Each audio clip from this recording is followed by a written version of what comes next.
Salve, salam jumpa kembali dengan saya Romo Adnan di dalam channel ini. Semoga Bapak Ibu Saudara-saudari dalam keadaan sehat walafiat. Di pagi hari yang indah ini saya akan menyuguhkan renungan yang saya bawakan ini. Kiranya berguna untukmu sekalian. Selamat menonton, selamat berefleksi.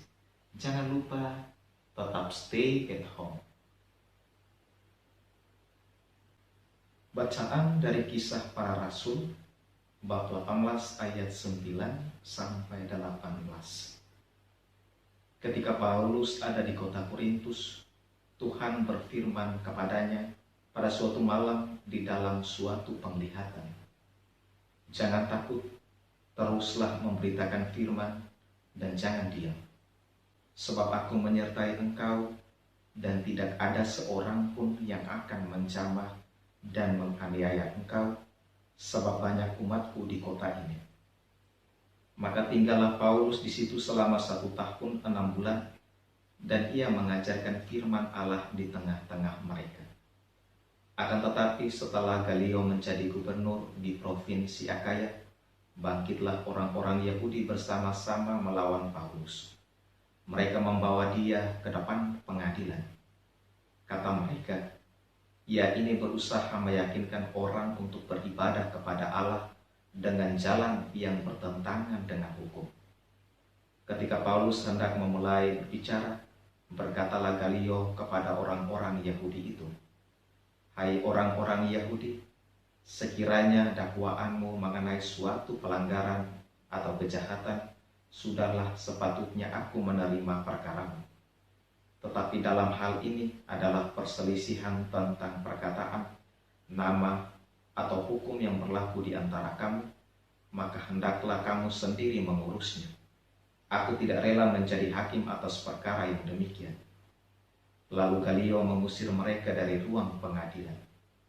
Maka semua orang menyerbu Sostenes, kepala rumah ibadat, lalu memukulinya di depan pengadilan itu. Tetapi Galio sama sekali tidak menghiraukan hal itu. Paulus tinggal beberapa hari lagi di Korintus.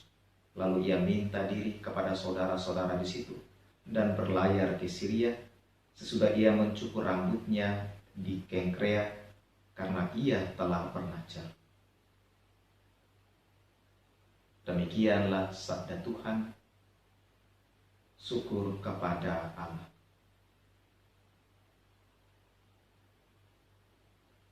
Tuhan sertamu dan sertamu juga. Inilah Injil Yesus Kristus menurut Yohanes. Dimuliakanlah Tuhan.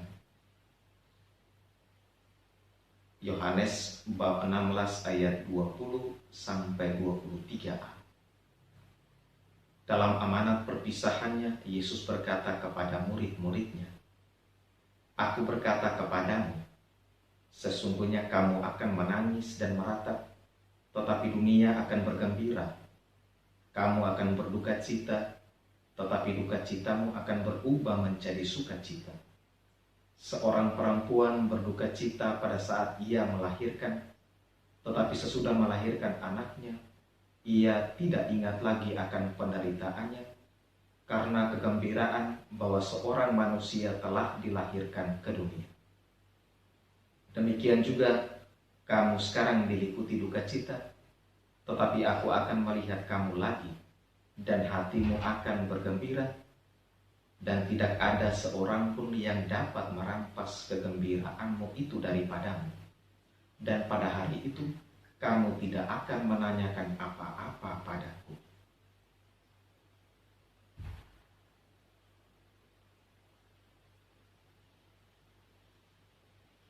Demikianlah Injil Tuhan. Terpujilah Kristus.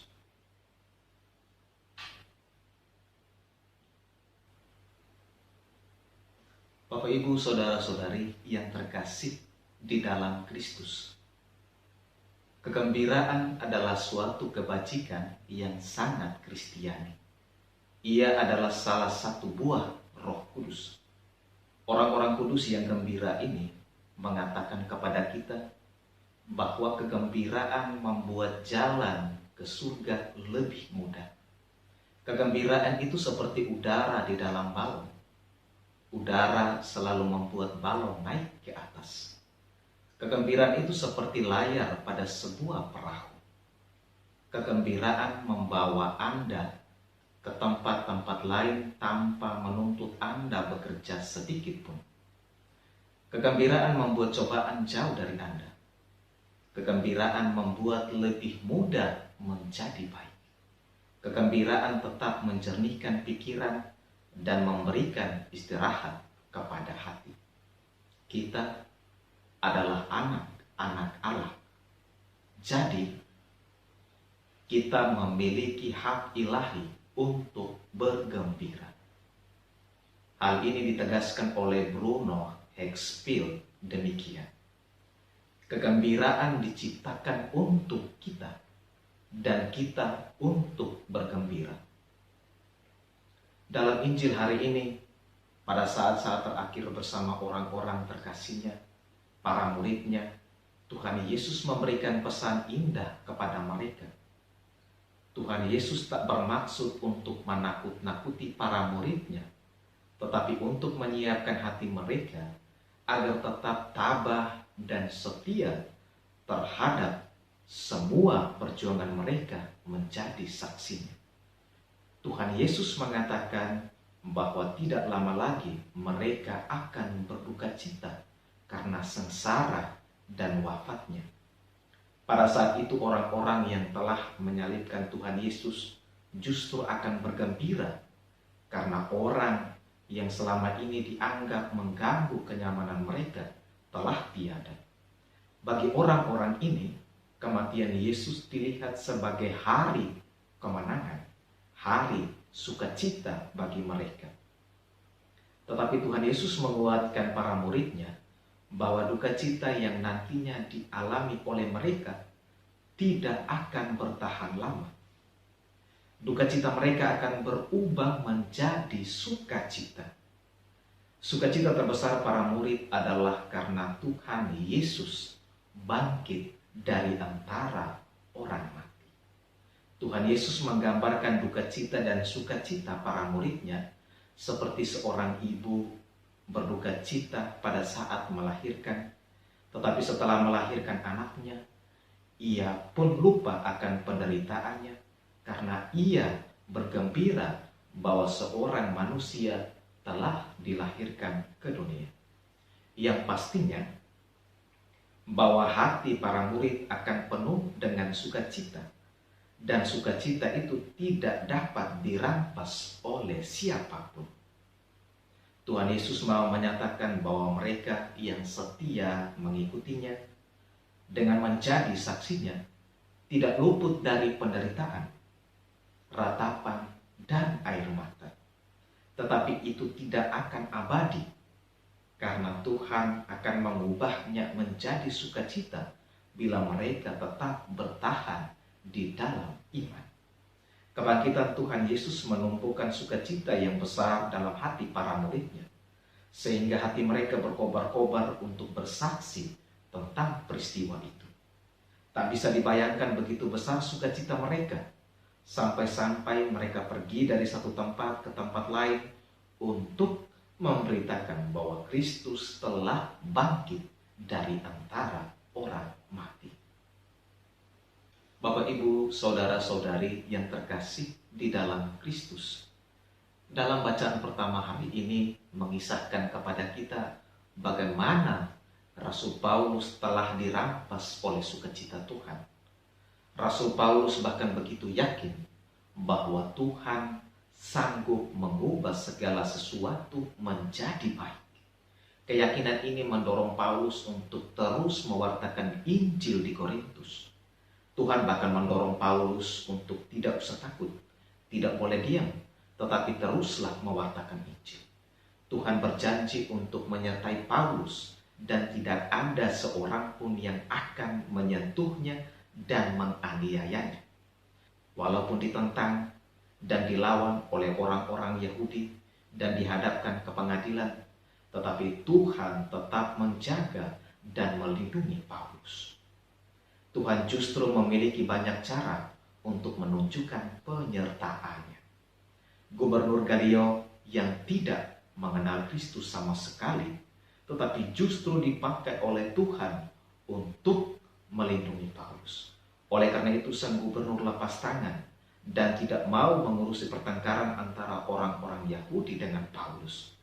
Di sini sebetulnya Tuhan mau menyatakan kepada kita bahwa janjinya bukan janji yang main-main, bukan janji yang asal janji, tetapi ia menepatinya, ia memenuhinya, dan ia melaksanakannya.